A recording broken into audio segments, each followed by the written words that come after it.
ஒரு காலம் வரும், இன்னொரு 4 years பேக் நெட்வொர்க்ல இல்லையான்னு கேட்பாங்க. ஹலோ, நீ நெட்வொர்க் பண்ணலையா, ஆர்சிஎம்ல இல்லையா? அப்பெல்லாம் உடனே ஆர்சிஎம்ல என்ட்ரி பண்ண முடியாது. 50,000 1 lakh பிசினஸ் பண்ணிட்டு சீனியரோட சைன் வாங்கின பிறகு தான் அப்ளிகேஷன் உள்ளார போகுது. வரப்போது ஒரு நாள் சார், மேபி கரெக்ட் சார். அந்த நாள் என்ன பண்ண போறீங்க?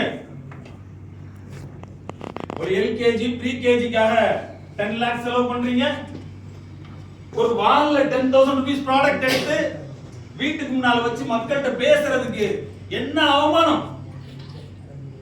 ஒருத்தன் போய் வேலை கேட்கறதுக்கு எவ்வளவு சந்தோஷம்! 10 இன்டர்வியூ அட்டெண்ட் பண்ணிருக்கேன், 20 இன்டர்வியூ அட்டெண்ட் பண்ணிருக்கேன். ஒரு ப்ரமோஷன் 5,000க்காக நான் எக்ஸாம் எம்ஏ எழுதுனேன், எம்பிஏ எழுதுனேன். ஆர்சிஎம்ல ஒரு ஆட்டா பத்தி தெரிஞ்சுக்கிறீங்க, என்ன டென்ஷன்? டூல் ப்ராசஸ் ஆட்டா சொல்றதுக்கு என்ன டென்ஷன்? சிடிசி டீ தூள் சொல்றதுக்கு என்ன குறை உங்களுக்கு? 7 விதமான தானியம் உள்ள மாவை பத்தி சொல்றதுக்கு என்ன மல்டிகிரெயின் சொல்றதுக்கு என்ன அசிங்கம்? 4 விக்கிரா மார்க்கெட்ல நம்மளோட டபுள் வேலை இல்ல, ஏன் சொல்ல மாட்டேங்கிறீங்க?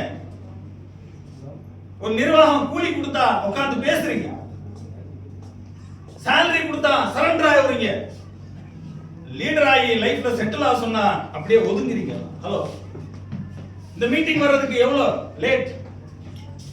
வரலாமா போலாமா? எங்கனாச்சும் ஒரு கிடா வெட்டினா ஓடி போயிருக்கீங்க. பிரியாணி அடிக்கடி இன்விடேஷன் பார்த்துக்கிட்டே இருக்கீங்க. Super biryani 17 types of dish இருக்கும், உடனே ரெடி. மைண்ட் வயிற்றுக்கு அடிமை. உங்க தலைமுறை generation generation generation generation success பண்றதுக்கு உங்களை இங்க அடிக்ட் ஆக்கலாமா ஆகக்கூடாது ஆர்சிஎம்ல? ஹலோ, எத்தனை பேர் ஆவாங்க நினைக்கிறீங்க? அந்த மாற்றம் உங்களுக்குள்ளார வரணும். நம்ம குரோமோசோம்ல லேபர் ஆட்டிடியூட் நிறைய இருக்கு. அப்பா வேலைக்காரன், தாத்தா வேலைக்காரன், எல்லாம் வெள்ளைக்காரன் கை கட்டினது அடிமை. ஒரு 100 வருஷத்துக்கு முன்னால் துண்டை எப்படி கட்டிட்டு தான் நிப்பான்.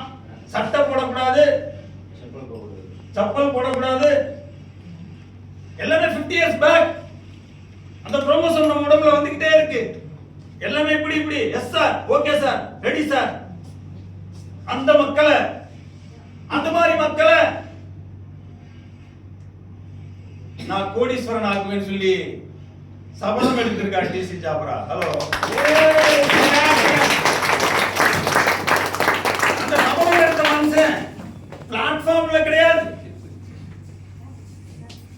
some thousands crores இன்வெஸ்ட் பண்ணிருக்கார். some 1000 crores. இந்த ஹால்ல உட்கார்ந்து இருக்கவங்க எல்லாம் ஒரு 10 crores பேங்க் பேலன்ஸ் இருந்தா எப்படி இருப்பீங்க? இங்க வருவீங்களா?